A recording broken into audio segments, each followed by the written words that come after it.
to this recipe, we have a blanched kale. I'm going to show you how I did that. Or you can use frozen kale.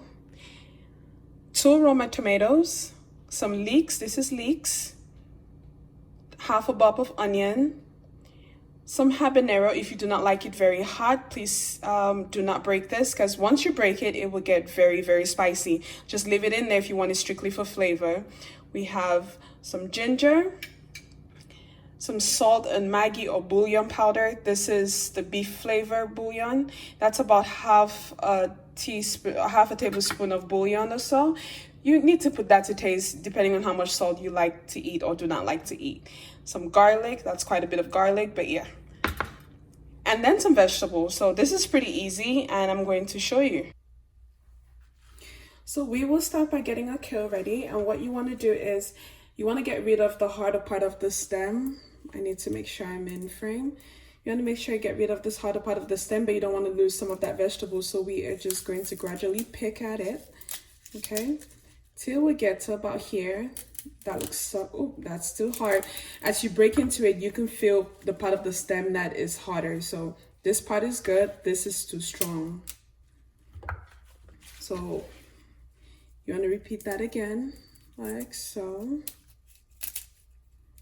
Then you break. To skip this method, you can just get frozen kale and you don't have to worry about this, but hey, I figured I'll show you if you're using something fresh.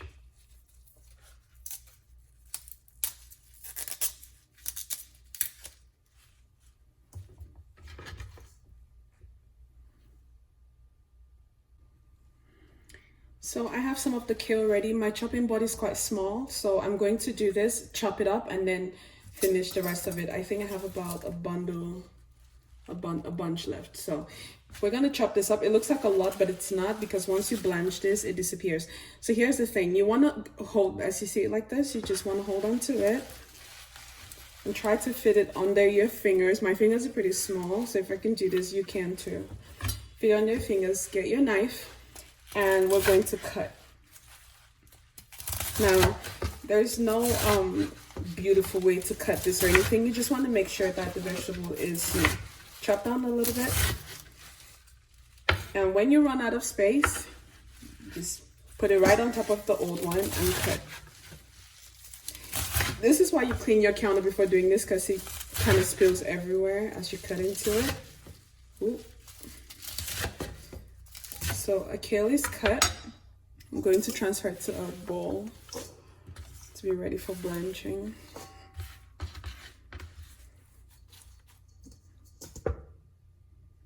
Nice and fresh. I love fresh kale. Oh, beautiful. The kale has been washed. I rinsed it and it's just sitting in the colander. And what I'm going to do now is add it to the boiling water. I have a large pot of water on the fire, and we're just going to turn on the heat to high and let that water boil, because all we need from here is some boiled water to blanch your kale. And this is only if you're cooking fresh kale and not frozen kale. What I'm going to do at this time is turn off the stove, and because I do not want the kale to really boil or anything. Oh, vapor. And we're just going to add our kale into the hot water. Just like so. Ooh, making a mess. Don't worry, it looks like it's a lot, but it's not, because once this breaks down, it turns into, you know, less than half of what it looks like. So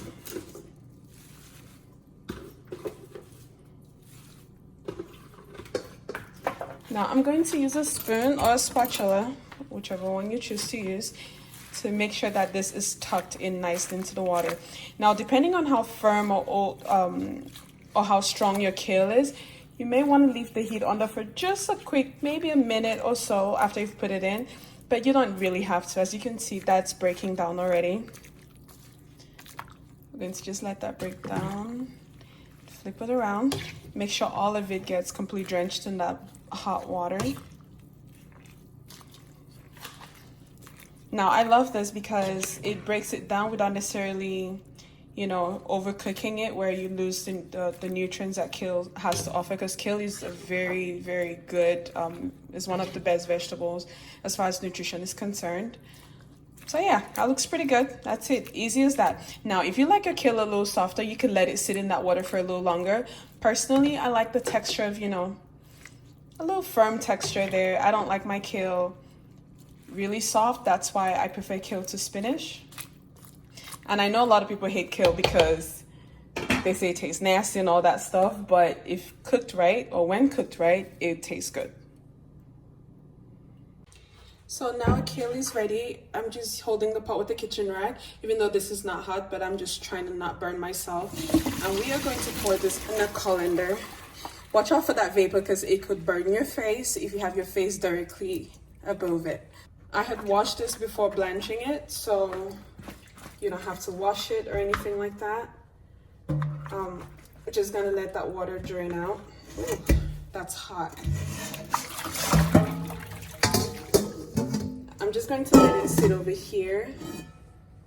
I'm just gonna let it sit over there and drain out while I get my other stuff ready. So I have a pot sitting on the fire with some plain vegetable oil, and into that pot we are going to start adding our ingredients. Start by adding the garlic. Be careful, don't burn yourself.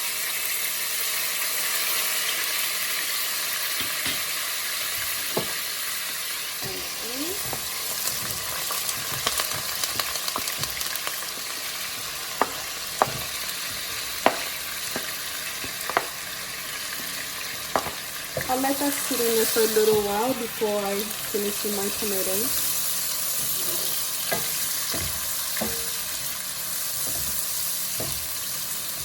So if you do not like tomatoes, you can skip this, because this, what's in there right now, is actually what makes the kale taste really good. The sweetness from the yellow or white onions really brings out the flavor of the kale. So again, you don't have to add tomatoes. Sometimes I do it without tomatoes, but I'll just show you the really good way of doing it. We're going to add our tomatoes. Oops, just made a mess. I'll clean that up later. So I just added some tomatoes. I don't want to burn myself, so I'll use that to hold it. All you want to do now is saute this. You don't want it to completely cook down. You just want to monitor it and stir it and make sure nothing is burning. Now this is an actual metal pot, and I love it because it doesn't really, it's non-stick, so it's amazing. Now we're going to add, let me grab some ginger. Now here's a little trick. I freeze my ginger, I clean it and I freeze it, so that when it's time for me to use it, I don't necessarily need to use my blender. I could just bring out my grater that looks like this, and because this is frozen, it's going to be easy to grate. And I'll just grate that in there.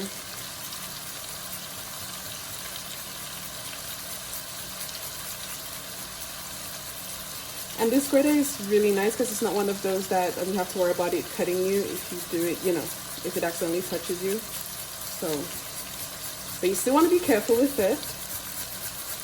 It's a little sharp, so you don't want to get yourself hurt. So, I put about that much ginger in there. I'll freeze that again so I don't waste it. All we're going to do now is stir.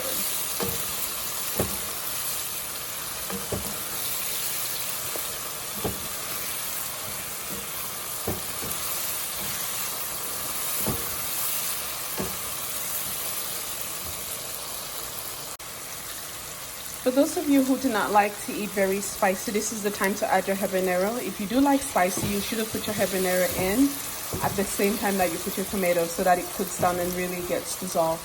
Now we're going to add bouillon and salt. You want to add this before adding your vegetable because you do not want this to clump up in your vegetable and part of it is sweet, part of it is, you know, has seasoning and the other part doesn't. Again, bouillon and salt, that is strictly up to you. All you need to do is make sure it tastes okay.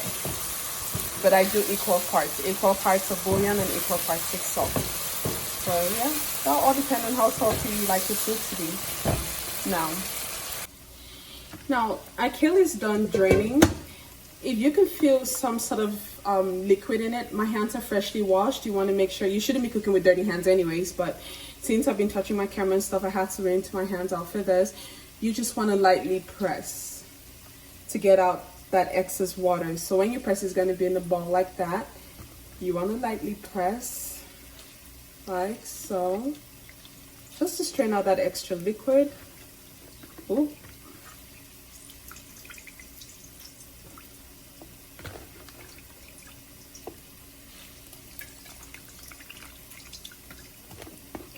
Actually, you want to firmly press. I said lightly press. You want to press, but do not rub, because you don't want to get rid of the chlorophyll that's in there.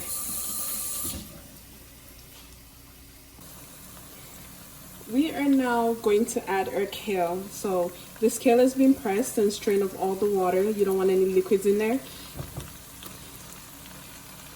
I'm going to sprinkle that in there. You don't want to just throw it in, because if you do, it would end up balling up, and parts of it will get flavoring and the other parts will not. So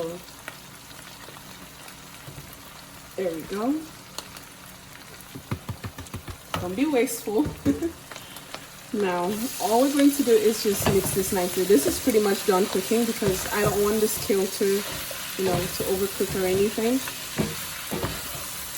So I'm just going to mix this, and we're pretty much done.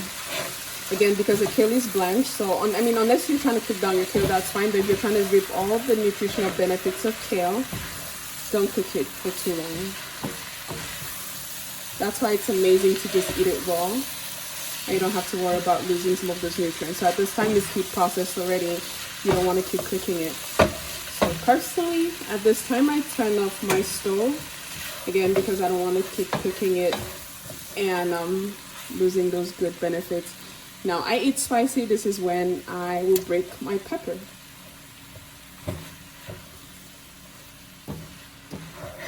So at this point, make sure everything is evenly mixed and should look like this. You want to taste and make sure you have enough salt and Maggi in here. Now Maggi is what makes everything have that balanced taste. If you want that perfectly balanced flavor, use Maggi. So Maggi or bouillon. It's called bouillon powder. I'll show you what it looks like. I think I showed you in my other video. This guy. So yeah, we're all done. And there you have it. Kale doesn't always have to taste nasty. It could taste quite yummy if you know what you're doing. So share this recipe with your friends and let me know if you tried this at home. I get interested when people, I like to see when people try out my recipes and tell me that they actually enjoyed it. So let me know if this is one of them. You want to taste? Here you go. Yum. Ciao. Hey, hit that subscribe button and I'll see you in my next video, or rather you'll see my next cooking or video, whatever that video turns out to be. Ciao.